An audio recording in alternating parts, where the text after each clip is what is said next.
Welcome back to our next edition of the CBB Review Studio podcast. I am Dan Siegel, joined as always by my co-host Ben Anderson, and today we are also joined by our SEC writer at CBB Review, George Bagwell. Appreciate you guys coming on. We are going to do our fifth part of the six-part series of the transfer portal recap of the cycle, declaring our team winners, our team losers, and of course the all transfer teams for each conference. So today we're doing the SEC. I look at the SEC and really it's kind of a world where the rich football schools are getting richer in today's college sports climate. And not only is that translating over to football, I feel like that's translating over to basketball with NIL and all that. And I feel like the theme for this SEC transfer portal cycle was mid-major superstars basically moving up, getting those NIL opportunities, and going to SEC schools. Yeah, one of the things I noticed about when I was looking at the list of all of the SEC transfers is that while they may not necessarily have the top end stars, the top 10 ranked guys in the transfer portal, they have a lot of depth throughout all of their teams. And also, I think it leans a little towards defense in the transfers that they got here. So I think it'll be a really interesting conference to cover in the coming year. Yeah, I mean, we got a few in-conference transfers. Jordan Wright to LSU. Alan Flanagan from Auburn, following his dad to Ole Miss. But other than that, really, it's just like mid-majors, kids making that jump up from the mid-major level to the SEC level of play. It's going to be fun to watch. All right, so let's get into our winners and losers, and I will start myself. For my winner, it's definitely got to be LSU. I mean, they basically fit that mold of mid-major superstars coming up, and they got three of them, in my opinion, starting with Jalen Cook coming over from Tulane. He averaged 20 points per game last year. He still has multiple years of eligibility, so that's going to be huge. Carlos Stewart from Santa Clara. He really broke out in his sophomore season. Again, multiple years of eligibility. He averaged 15.2 points last year. Really good three-point shooter. I think he was over 40% from there. And then they also got a 7-foot center from Nevada who could shoot the rock as well. 7-footer, averaged 13.6 points last year. Will Baker is his name. And then they go over from SEC rivals, or I guess teams in the SEC, and get transfers from there. They didn't put up as big numbers, but they have experience playing in the conference in the same level of competition. Those guys being, like you just mentioned, Jordan Wright coming over from Vanderbilt, double-digit scorer. He's going to play his graduate season there. And then they got Damian Collins from Kentucky. So a 6'9" big.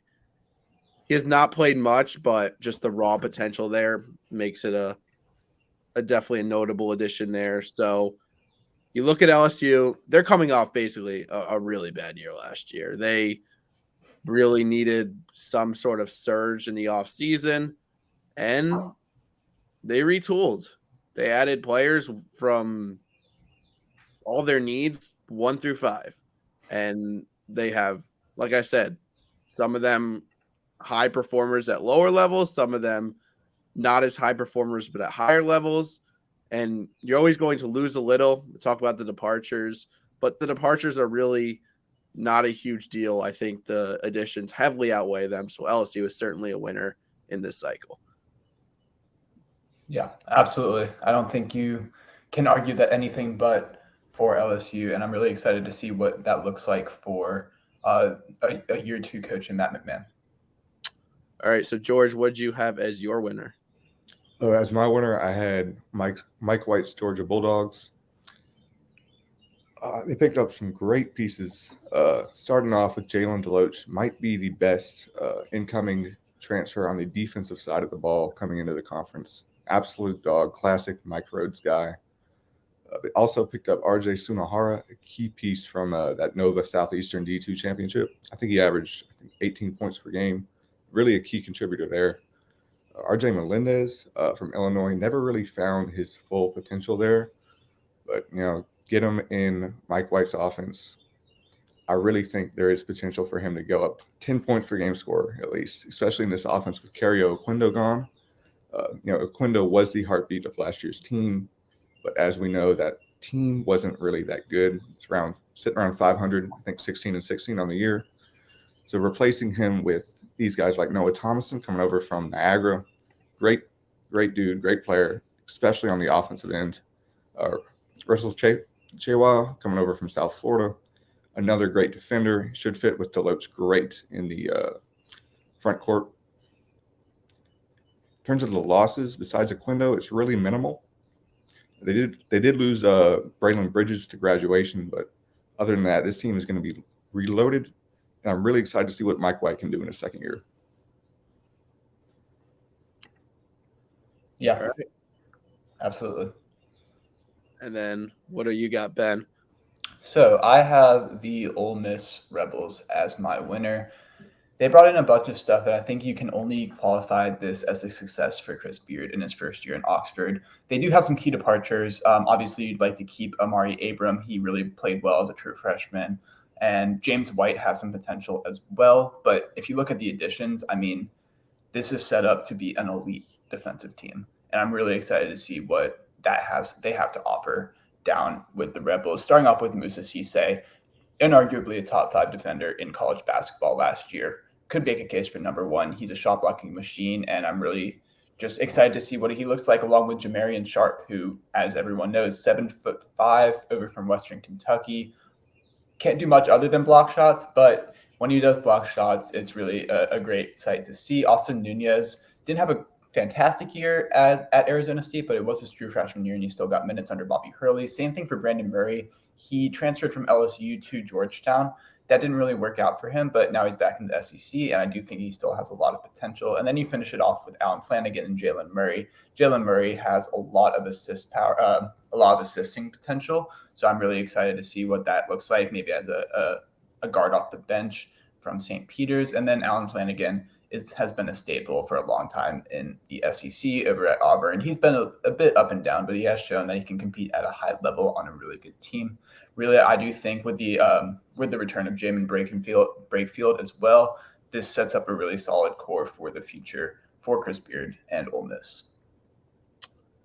All right. Yeah, I'm really curious to see Musa Cisse, and hopefully he's a great defensive player if he could finally break out offensively. Like, I don't know. I'm just trying to flash back like 2 years ago, and people were calling him like the next big thing as a prospect. Didn't really translate, or at least maybe it's just slowly getting there. But that's someone I'm curious to keep an eye on now. What is this, his third school now at Ole Miss? Yeah. All right, Ben, but let's do you think would Cisse and Sharp be on the same court at the same time? Do you think they would split time at the 5? Yeah, I think it's probably going to be like Cisse 25, Sharp 15 or something like that. I don't think you can play them together, but it's really useful, especially if one of them gets into foul trouble, that you have the other coming off the bench. And I just think it's a good front court depth piece to have Sharp overall. Yeah, you can never have too many pieces in the front court, especially. But let's move on to the losers. So personally, I think it's Kentucky. First off, we're talking about Kentucky. We are recording this on June 1st. So the big news coming out of Kentucky had nothing to do with the transfer portal, but Oscar Tshiebwe is going to stay in the NBA draft. So that is the biggest, potentially what could have been positive news for Kentucky turned out to be negative news for Kentucky, but just overall news story. That is the most significant thing that is going to happen with Kentucky this offseason. So no Oscar Tshiebwe, but also they didn't add anybody. And they lost some pieces. A lot of the pieces they did lose were guys that were kind of underperforming or at least not performing at a high level. And then we talk about Kentucky. They also, to be fair, bring in a pretty incredible freshman class. I mean, they have 5 players in there. It's the top ranked class in the country. I think 4 of them are in the consensus top 10. But without Sheboy, you can't tell me this Kentucky team is not going to have the same problems they always have, and especially in March, they lack the experience. And that continues to be their problem as a program with these early exits. They added absolutely nobody, and you can't tell me that this team was not flawed. Being a 6 seed with a round of 32 exit, even with a turnaround from the first half of the regular season to the second half of the regular season. And the craziest part is we talked about some of the coaches in the previous episodes and how they just refuse to touch the transfer portal. That has not necessarily been Coach Cal. He's not been big on it, but he has used it before. But this cycle, I don't know what the deal was. Was he banking on Sheboy coming back? Just you got to have some sort of contingency plan. And that's why I worry about it. They're going to be fun to watch. They have a lot of young talent, but no experience basically on, or very little experience, I should say, on the roster. And Sheboy leaving was huge. Well, I do think if you remember all the way back, probably a couple of weeks ago now, they were in the mix for Hunter Dickinson as well. Yeah. And I guess if you're Kentucky, you never think you're going to strike out twice, right? First on Dickinson, then on Sheboy. But again, like you said, you got to have a contingency plan if that happens. Sheboy could have left after the last season, the season before this one. So you had to have that as a possibility. And obviously with Dickinson, you never knew where he was going to go, really. So it's unfortunate, but you got to have more than 8 scholarship guys they have right now, something like that. Yeah. They got some work to do. George, what you got as your loser? As my loser, I have the Vanderbilt Commodores. They did pick up some additions in the portal, specifically Van Allen Lubin from Notre Dame, former 4-star prospect. That should be a great pickup, but that's not going to offset the complete roster overhaul they had to go through with the departures. Not starting off with Jordan Wright going over to LSU. He is from Louisiana, but if you're Jerry Stackhouse, you really don't want to see that guy go. It's absolute so important to the team. And Miles Studi, also another in-conference transfer, lose him to South Carolina. Malik Dia to Belmont. Noah Shelby Rice and Quentin Malora Brown, who started 25 games, he's going to the Citadel.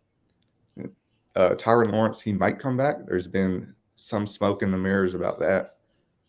I know that Auburn was trying to get him early in the process, but as it's winding down, I think they might keep him. But when your offseason revolves around the only good news being your star player might not leave, that's not really a great key to a good offseason. Yeah. Did also pick up Evan Taylor from Lehigh, and that'll help him offensively. But there's just only so much Jerry can do to offset these losses from the portal. No, I agree. If Tyron Lawrence ends up leaving, and it doesn't look like he will at this point, but you never know. Really, Vanderbilt, I think, has the largest roster overhaul of any single team in the SEC. They might not be the biggest loser, but they have the largest set of departures, I think. What do you think, Dan? No, for sure. And I mean, those additions are just they're not going to like George said, they're not going to offset them. And it's a program that continues to, I don't even want to say underperform, but just perform poorly, because it's like Vanderbilt is kind of at a competitive disadvantage, but it's definitely not what you wanted to happen for the Commodores fans. Yeah, absolutely. And then for my loser, I have Auburn here. And as a first look, you might not necessarily think, oh man, this is the biggest loser in the SEC, but I am a little bit worried about what this roster is going to look like. First of all, let's go into the key departures. They have Alan Flanagan. Obviously, we've talked about him before. He's off to Ole Miss, follows his father, who's now an assistant coach for Chris Beard. And in addition, Jan Traore is probably the most surprising transfer in terms of the destination that he found in the entire cycle, maybe. Going over to UC Santa Barbara from Auburn as a former 5-star recruit after only one season doesn't typically happen all that much. That's going to be a really interesting team that the Gauchos, because they picked up a few high major transfers. So I'm interested to see what that looks like. Then Chance Westry didn't do much. I mean, he played some, but he didn't do a ton. He's off to Syracuse, and then Babatunde Agboola as well. That's just a depth piece. But I'm really more concerned about what they didn't bring in, right? They did bring in Denver Jones, and he was a microwave scorer, high usage player at FIU, also shot 36% from three. So there's something there. But I'm not necessarily sure I love the fit with Auburn specifically. Because if you look around, they do lose Wendell Green, but is that a replacement? Is it just a straight replacement? He is 6'4", so that brings some size to the backcourt. But I do worry about what that looks like between him and KD Johnson. Who's going to handle the ball? What are the minutes going to look like? Who's going to shoot the ball? Janai Broome does come back. He was considering going to the NBA draft, but he is back in Auburn for his junior year, which is a big pickup. But I just don't love the depth that the Tigers have, that Bruce Pearl has. Jalen Williams comes back as well, but this is just looking like an 8th place team in the SEC, which is not necessarily what I think you hired Bruce Pearl to do. No.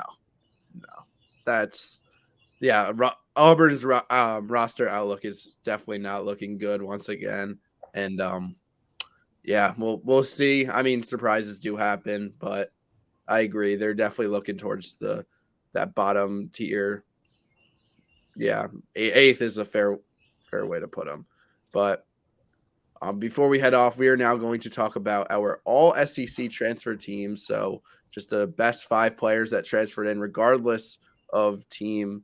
A couple guys on mine that we haven't really talked about yet. Most of them, 4 to 5 of them actually, are, like I prefaced the episode with, mid-majors coming up to the SEC. And it starts with Jalen Cook, coming from Tulane to LSU. I already talked about him, but there's also in my backcourt Aaron Estrada coming over from Hofstra to Alabama. Scored over 20 points per game last year.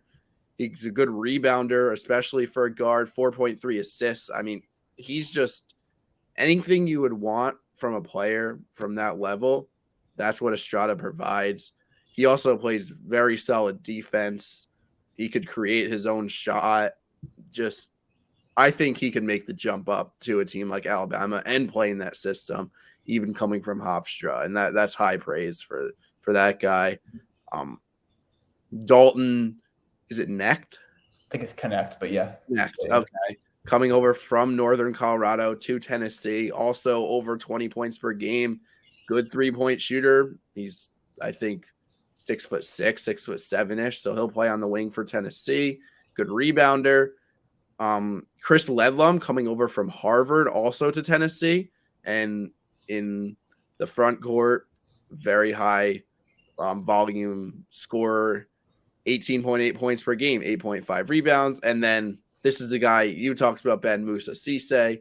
He'll anchor my center spot. Oklahoma State to Ole Miss. I'm picking him for mostly his defense and his offensive upside. Yeah, I really like that team. I actually have the same backcourt. I agree with you on Cook and Estrada. I think that would be a high they'll pack a scoring punch. And they're a little bit small, but really, realistically, if they can score on you, that's something you want. My wings are different from you. I started off with Tremont Mark, transferred over from Houston to Arkansas. I like him as a versatile piece, both offensively and defensively. He's played in a really good system under Kelvin Sampson, and I think he'll fit in really well under Eric Musselman. In addition, at my 4, I do have RJ Sunahara. I know we talked about him under Georgia's part at the in the Georgia section, but you are always wary of what a D2 transfer to a Power 5 straight up is going to look like. But I've done some research on Nova Southeastern, and they really do operate like a D1 team. I think Ken Palm put in some rankings about that, and they would have ended up like 180th in D1 last year or something. It was some crazy number. So this is not your normal D2 transfer. In addition, he's the 6'8", 6'9" wing that you're always looking for anyways. If this was a high school recruit, we wouldn't bat an eye, right? So I really do like that addition there. And then finally, my center is the same as yours. I like Cisse in the 5 as well. All right. Yeah, Ben, I've got Cook and Mark in my backcourt as well. Mark especially, I'm high on, starting all 37 games for Houston last year, 10 points per game, a lengthy guard. He's one of the best defensive perimeter guys in the nation. Jalen Cook started his career at LSU, went to Tulane, came back to LSU. I think he's going to be great for Matt McMahon this year. At the 3, Dalton Connect from Tennessee. Coming from NoCo, he is going to be so important for Rick Barnes' team next year. They are bringing back Josiah Jordan-James. He could split time at the 2, 3, or the 4. But Dalton is going to need those minutes, probably about 30 a game. Great shooter, great rebounder. At the 4, I have BJ Mack coming in from Wofford to South Carolina. A great dude. He's averaged 16 points per game over the past 2 seasons. He can shoot the 3. So, you can't give him space down low, can't give him space on the perimeter. Should be great spacing for Lamont Paris. And at the 5, I can't think of anyone else besides Musa Cisse that deserves that spot. Just a great pickup by Chris Beard there. All right, and that will be a wrap for our SEC transfer portal recap. That is 5 of 6 episodes down for the transfer portal, and we just have the Pac-12 left, so keep an eye out for that over the coming days. Be sure to subscribe to this channel if you have not already, if you're watching on YouTube or listening on Apple Podcasts or Spotify. And if you are listening or if you're watching on YouTube, be sure to like this video as well. But once again, thanks for watching. Thanks for listening. Take care.